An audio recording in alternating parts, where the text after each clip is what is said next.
சாறை சாறையாக கூட்டம் கூட்டமாக காபாவை நோக்கி செல்லக்கூடிய ஹாஜிகள் அனைவரையும் ரப்புல் ஆலமீன் பொருந்தி கொள்ளக்கூடிய ஹஜ்ஜாக ஆக்கி அருள் புரிவானாக என்ற துவாவோட இன்றைய அமலுக்குரிய சில விஷயங்களை நம்ம பார்ப்போம். அல்ஹம்துலில்லாஹ்.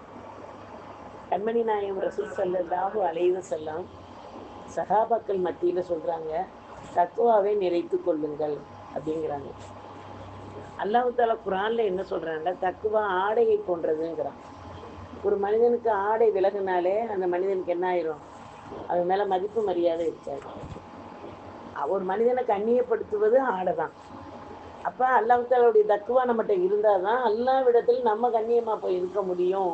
அப்படிங்கிறது உதாரணம் தான் அல்லாஹ் தஆலா ஆணுக்கு பெண் ஆடையாக, பெண்ணு ஆணுக்கு ஆடையாக இருங்கன்னு அல்லாஹ் தஆலா குர்ஆன்லேயே நம்மளுக்கு சொல்லியிருக்கோம்.